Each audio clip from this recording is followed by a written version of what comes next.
have 7:02 on the clock, so I think we'll get started. Welcome everyone. Thanks for joining us for the virtual trustee forum. Today, I'm acting as your host. Dr. Mayhofer, which is president of the Michigan Dental Association, couldn't make it tonight. So as your president-elect, I'm filling in for him. So here we go. I'd like to welcome everybody. I have a list of attendees. We have about 18 people attending. I was going to list them off. There are a lot of delegates I see here, some alternates, past president, some board of trustee members, and some component executives. So thanks all for attending. First off,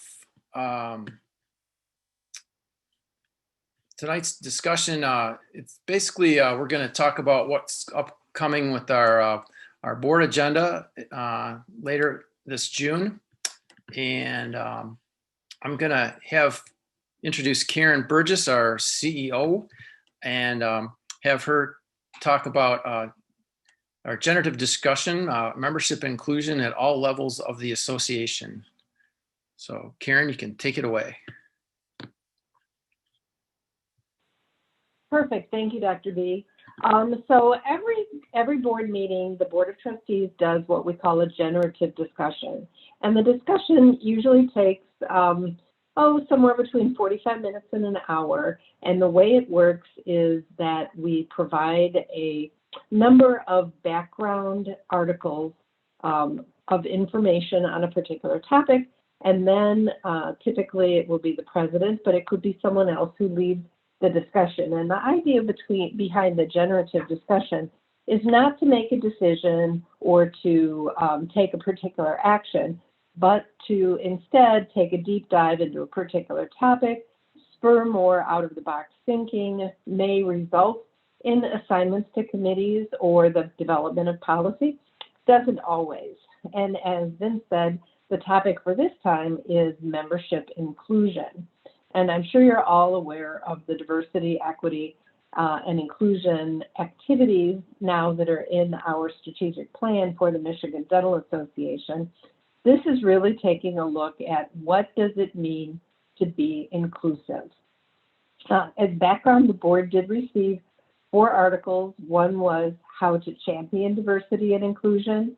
One was 5 strategies for promoting diversity. So those 2 are basically talking about ways you can kind of walk your talk and be more inclusive in a particular organization. Then there's an example given of the South Florida District Dental Society and what this component society has done to be more inclusive of new dentists, younger practitioners. And then the final article that went out to the board look specifically at meetings, both continuing education meetings and social events and things like that. Structural behaviors that you can use to make everyone always feel welcome. So you can see that there would probably be a very rich opportunity for the board to reflect on their own experiences and to learn some new ideas as well. Now, this particular generative discussion does tie in with our TED Talk, which is something that the board also does at every meeting, is watch a short, usually less than 15-minute talk on a particular topic. And this time's TED Talk is a really interesting topic that I already watched the video about how your brain responds to stories and why they are crucial for leaders. And I really enjoyed that one because it talked about the fact that as analytical people, we have a tendency to want to present lots and lots and lots of data, right? The more numbers, the more compelling, the more we like it.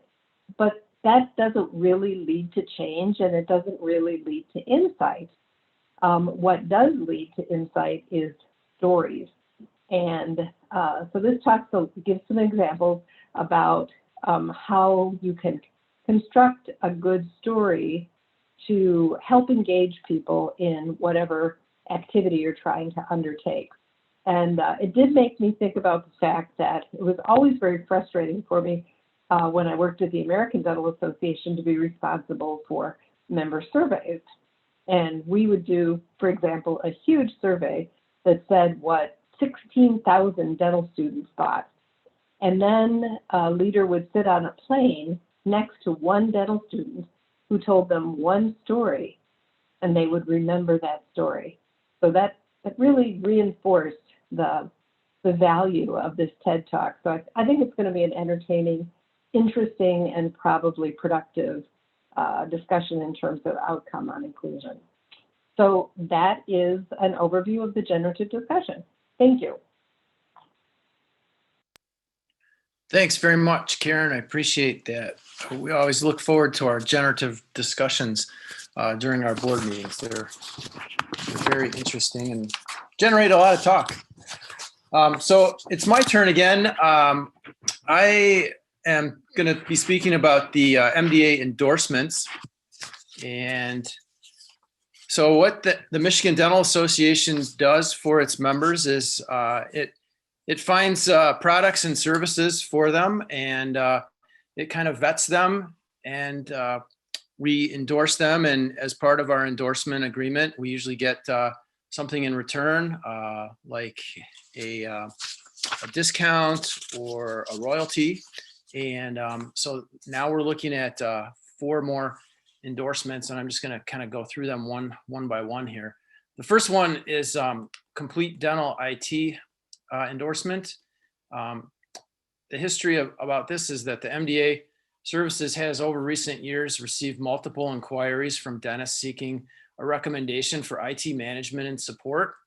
And the MDA has really not been able to provide a solution. Currently, the MDA has a voice over internet system that's been in place since 2012 through a company called ChoiceTel. And with the need for IT services, there was a company that we came about called iCore Connect, and that provide managed IT services. And we thought it would be good to introduce ChoiceTel to iCore Connect. And so both companies understood the synergy and their core business values aligned. And we are going to be voting on a resolution to endorse iCore Connect. And in return, they're going to give us discounting.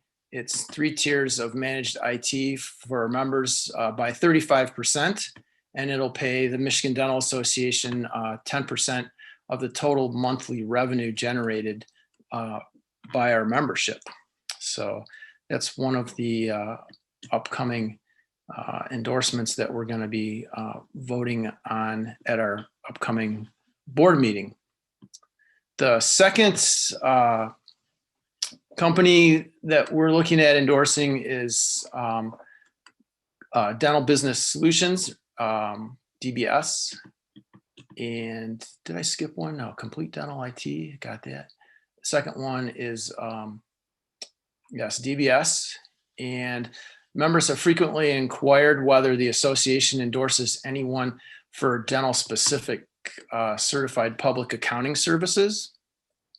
And in January, the MDA IFG Committee on Endorsed Services requested that a request for proposals be issued for dental specific CPA services, and 4 firms replied to the RFP, and DBS came out ahead in the end here.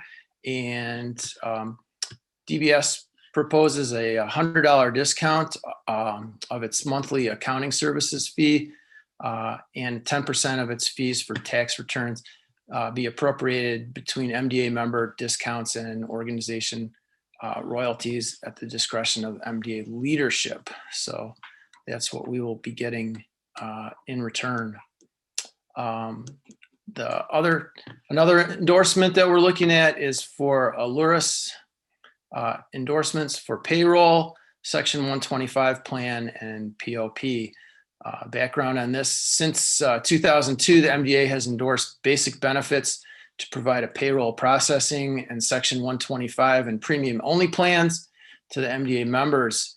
There have been a lot of member complaints about this company, poor communication, et cetera. So we're not very happy with them. So they sent out RFP, and Aluris came in ahead of the pack, and Aluris has agreed to discount document only services fees for 15% flexible spending account, health savings account, health reimbursement account, and commuter services by 11%, and will waive the $150 implementation fee for pre-tax administration. Payroll services will also receive a discount. MDA will receive $50 royalty on document services and $25 per amendment, as well as a per person monthly revenue share ranging from $7.50 to 10 cents on other services. So I know I skipped one. There was one other in here. It was a IT. It was iCore Connect. iCore Connect, the very first one. I'm sorry. So iCore Connect endorsement recommendation.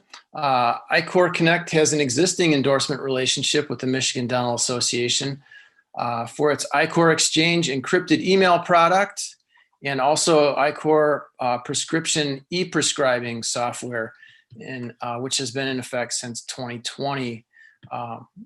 iCore Connect has a variety of other software as a service products, and iCore Connect has agreed to offer MDA members a discount on all products and services it provides under an endorsement relationship, and to return 10% royalty to the MDA on all sales of endorsed products and services.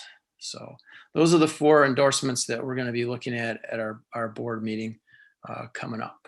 So good information and a good relationship with these companies, and a lot of synergy there.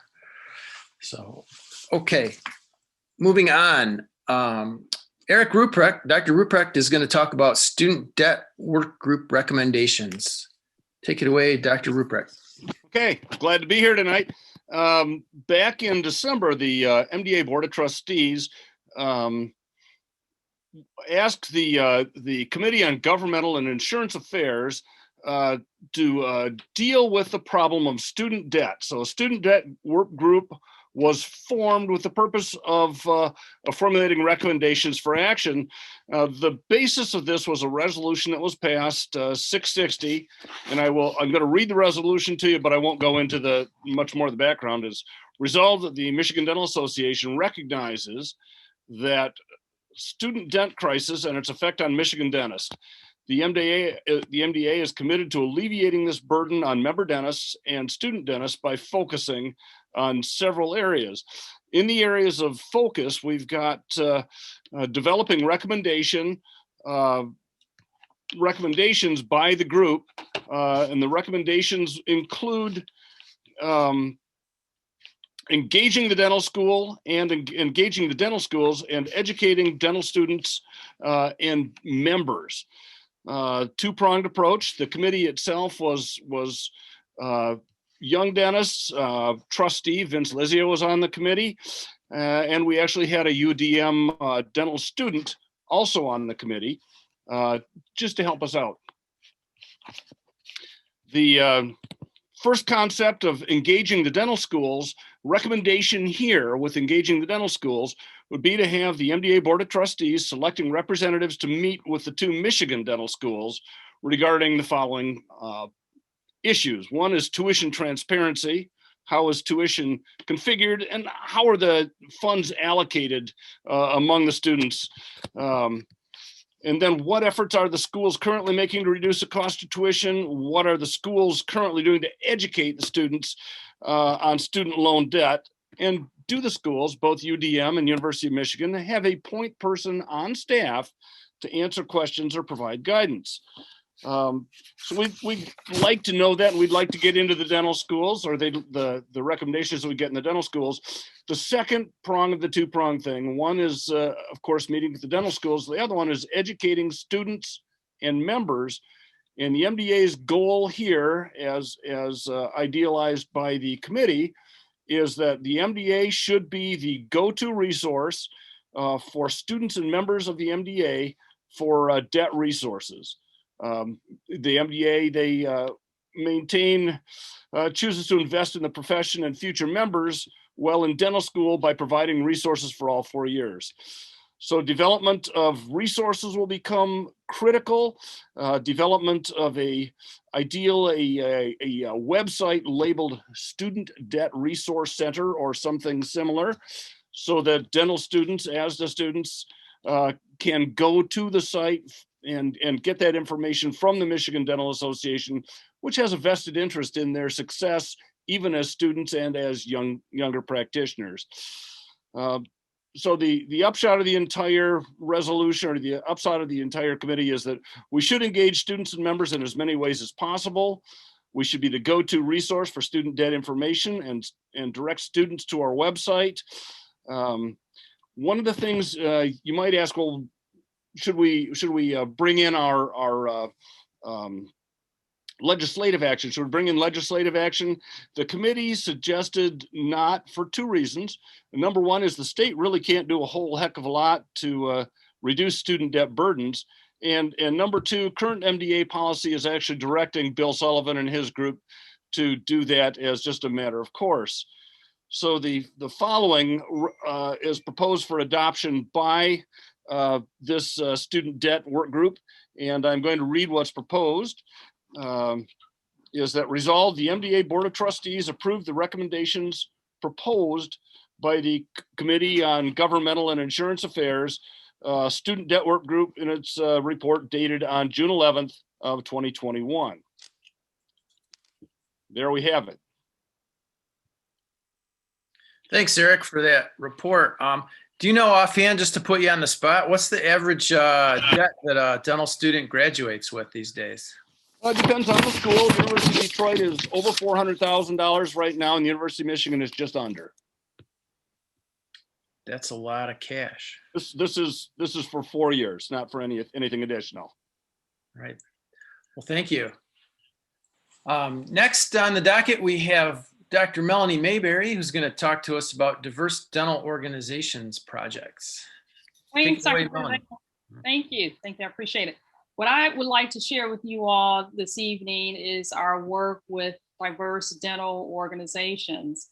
So over the past several months, starting last year, the latter part of last year, we began meeting with various representatives from diverse dental organizations, including the Native American Dental Association, the Hispanic Dental Association, the Wolverine Dental Society, which is based out of Detroit area.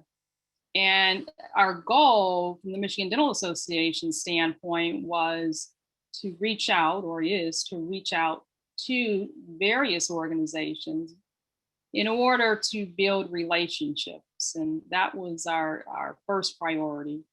And then our second priority was to identify how can we collaborate around meaningful, significant, similar goals that all of the organizations have. And so what we are doing is we've coalesced, collaborating around the goal of improving diversity in our profession. And so over the past several meetings, which have been extremely productive, and they have been reflective of various members of the organizations, as well as student representation, and as well as representation from both the dental schools in the state, the University of Michigan and the University of Detroit Mercy School of Dentistry. So we've had really good representation. We've had representation from the Board of Trustees as well. And we've made recommendations from our meetings to the executive committee. And so in the upcoming week, when we meet in Traverse City for our board meeting, we're going to talk about some of the initiatives that we would like to have the board support. We believe that the board is going to be supportive of this because the things that we've identified collaboratively aligns with our strategic plan, the Michigan Dental Association. And we believe that these things will not only build relationships with the diverse organizations, but that they will also strengthen our relationship within the greater community of Michigan, as well as the relationship with both dental schools here in the state. A couple of projects that we want to get consideration from the Board of Trustees is funding to help potential students, future students on their dental admission exams, opportunity to improve their test performance by offering funding so that they can prepare for these exams. Most students that are really competitive are prepping for these exams. And so to be able to offer support. Another project that we're considering is how can we support both of our dental schools here in the state through their summer enrichment programs and some of the other initiatives that they have in order to increase diversity. And so we're looking at some really good opportunities to provide support to both of the dental schools. So we look forward to some really exciting conversation, meaningful conversation in the upcoming week. And I'm sure everyone has been excited about the possibilities. And so we're going to have that conversation. We've got a resolution that's on the docket. And so we anticipate that moving forward, the Michigan Dental Association will be able to not only show other ways of support in our diversity and equity and inclusion mission, but we'll also be able to provide financial support as well. And that is my report as far as the diverse dental organizations. And I'm going to pass it back to you, Dr. Benavenia. Thank you. Thanks, Dr. Mayberry. You're doing some great work, and we really appreciate all the work of that work group. That's awesome. We need to help our students. Thank you. So next on the agenda, we have Dr. Chris Gorecki is going to talk about the RDH Prescription Authority. Take it away, Dr. Gorecki. Well, hello, everybody. I appreciate being out here, and thanks, Melanie, for all the work that you've been doing on the diversity and topics that are happening in our great organization. The topic that I was going to discuss today was the RDH Prescription Authority. That this topic was given to the Committee on Government and Insurance Affairs, CGIA. And what ended up happening in regards to a little bit of the background, a legislator had one of the legislators, state legislators, had approached the MDA with a proposal that was pretty much drafted or idea that came up from the dental hygienists, and their proposal wanted to have some legislation that would give them limited prescription authority under certain circumstances. So the Hygienists Association did do a handout to their members stating that there was a problem and their solution and the suggested provisions. The problem was they felt that the dental hygienists, since they are essential primary caregivers, that they should be able to do on a limited basis certain prescriptions. And the solution, they felt that by giving them that authority, the hygienists would be able to increase access to care.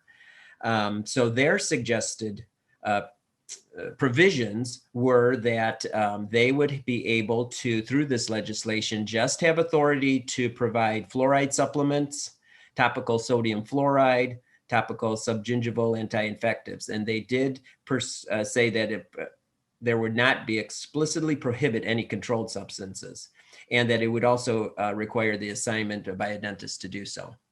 So CGIA ended up discussing this, and what they ended up coming up with is that the MDA to oppose this authority by the RDHs. And the main reason is that their recommendation from the CGIA was that the provider, registered dental hygienists aren't able to make a diagnosis. So since they're not qualified to diagnose patients, they shouldn't have the authority to do any kind of prescriptions. So this resolution is being opposed by the MDA. Now, when I spoke to Bill Sullivan several days ago, when he was in some discussions with the Hygienists Association, they were unaware that as of October 1st, there was going to be the e-scripts and all of the prescriptions were going to have to be e-scribed. And it sounded like that when they found that out, they said, oh, well, that might take care of our problem because it's going to be a lot easier for people to be able to prescribe that. And we might be able to just contact the dentist in certain situations through the FQHCs. And it's not going to be that big of a burden as it was before in terms of doing some of these fluoride supplements. So in the end, it might be a moot point anyway. But if the registered dental hygienists and their association decides to pursue this legislation, the MDA, the recommendation from CGIA is for the Board of Trustees not to recommend this resolution. So that is my report on the registered prescription activities. And I think I'm going to turn it over to Karen Burgess. Thanks, Dr. Gurecki, for your report there. I know I'm looking forward to e-prescribing coming up here in the fall myself. So hope everybody's ready. Yes, Dr. Karen Bird is, Mrs. Karen Bird is next. Thank you for the honorary doctorate. Yeah. And I'll accept that honorary doctorate. Thank you, Dr. B. All right. Well, the next annual session where maybe we can present one to you or something there. I'm not at dental school, so. All right, so we're going to talk about ADA quarterly year recruitment campaign. Take it away, Ms. Burgess. Okay, so the Committee on Membership is making a recommendation to the board that we participate in an expansion of a successful pilot program that the American Dental Association tried for the first year last year. Many of you on the call may be aware that the tripartite offers basically a once-in-a-lifetime opportunity for a non-member to join at $0 dues for the last quarter of the year. And typically what happens is we get a significant number of people who say, hey, it's free, I'll give it a whirl, right? And so they join. Unfortunately, our hit rate of how many of these people actually stay a member the following year isn't gigantically high. It's 25 to 33%, typically speaking. So what you end up is this artificial inflation of your end of year numbers, and then you chase 2/3 of these people for a half a year, and they never pay their dues. So the ADA thought, what if we tried a pilot where we offered the members 15 months for the price of 12, but they have to commit by giving their credit card an auto renewal option up front. So you do get to join starting October 1st, and your membership will continue all the way through the following December 31st, basically 15 months. So they did this pilot with 5 states. It was extremely successful. The retention rate for the people who joined was like 98%. And at the end of the day, the ADA pilot was reviewed by the Board of Trustees at the ADA, and their feeling was that this should be expanded to any state in the country that wanted to do it. So that is what is coming before our Board of Trustees. The wrinkle for us here in Michigan is that you have to make a commitment by early September of what your 2022 dues will be. Well, you may have heard, or maybe this was my previous meeting tonight, but we generally don't approve our budget and our dues until the end of September. So what is coming forward to the board is to say, let's go ahead and make a commitment about what the level of dues and the mandatory assessment will be for just these new people. And we'll still have the flexibility on September 24th to approve a different amount for continuing members. And the reason for this is that the ADA, in their wisdom, assumed that dues only go up. Well, that is not true for us. We did increase our dues in 2021 while reducing our mandatory assessment, $100 dues increase, and then $100 off on the mandatory assessment. So the bottom line was the same. It is the intention of our Committee on Finance that we're going to swap back to the previous 2020 levels. So we did not want to be stuck with that higher level of dues for these new people. So that's what's coming before the board. Basically the question, shall we participate in the pilot, and shall we set the dues for the people who join through this pilot at the 2020 levels? The board's choice is to say, yes, let's do that, or they could decide, let's sit out this pilot year until we're back to normal on our dues. So that's the choice that the board will be making next week when we're in Traverse City. There you go. Thanks, Karen, for that report. I hope we get some new members and we can boost our numbers. That would be great. Paying members, continuing to pay. Agreed. And take advantage of all the MDA endorsements. All right. So now we're going to have some feedback from members in our area. And this is going to be from guests on the call here and via chat. And I don't see anybody that has any comments in the chat other than Karen Burgess saying welcome, everyone.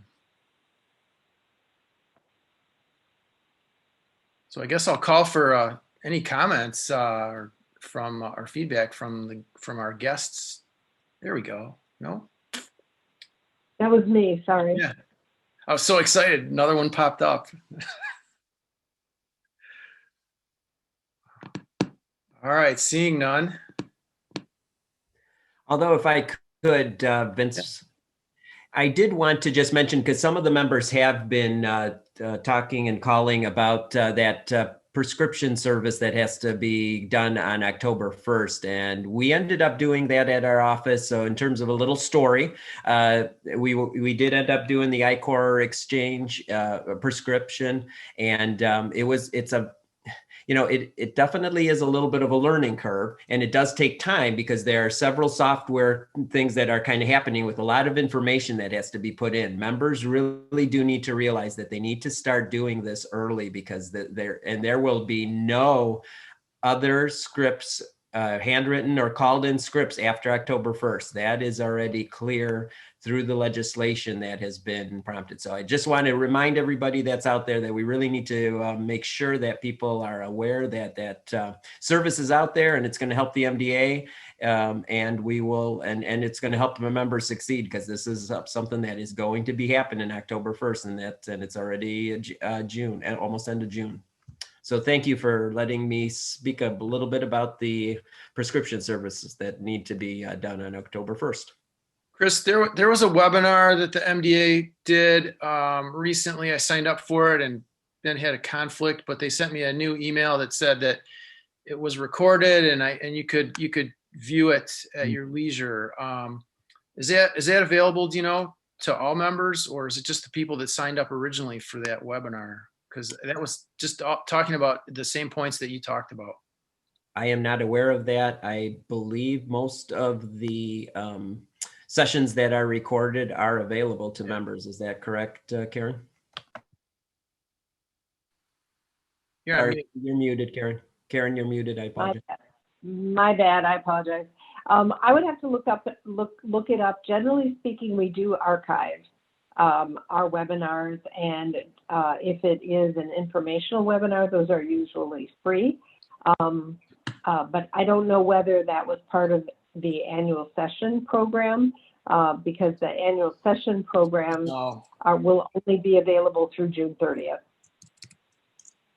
Okay, fantastic. There was a question in chat from Dr. Maria, and the process ended up probably taking a good month to 6 weeks. Like I said, sometimes things in our office take a little bit longer. So if you, and that's just because of all of the things that are happening all at once and all the balls that we have to juggle in the air. So I'm assuming that we're not alone, that it will probably take, so it is a little bit time dependent, but there's a learning curve. And you should really probably say that it's going to be about 3 or 4 weeks before you kind of go back and forth with contacting them, and then getting some of the approvals and the passes and the passwords, and just getting yourself familiar with it. So you should allot several weeks. I just looked up through my email, searched it, and it was sent out. The MDA sent out a reminder from Cindy Hagosian, June 15th. It's titled, it's an MDA June 4th webinar that was titled Maximize the October 1st Michigan Electronic Prescribing Law. And there's I found that. Yeah. I found the same thing and put the link in the chat. Oh, perfect. Thanks, Karen. We are in sync. Very good. Okay. Well, I'll minimize my email here. So does anybody else have any questions or comments that they would like to make? I had one more comment I'd like to make, Vince, if I might. Sure, Dr. Rupert. Is that one of the things that this student debt work group in their recommendations came through with, and it really dovetails with Melanie's committee too, is that the MDA is committed to supporting economic policies that will continue to encourage underrepresented minority dental student recruitment and enrollment in dental programs. And that is also part of the student debt work group recommendation that works hand in hand with the diversity position that we're expecting to take too at our June meeting. Great, thank you. All right, anybody else? Well, I'd really like to thank all our panelists, Dr. Grecki, Dr. Mayberry, Dr. Ruprecht, honor doctorate, Dr. Burgess, and we really appreciate everybody's attendance and trying to get some knowledge from the board to the trustees. I mean, to the House, and I think we will adjourn at this point. Thank you very much.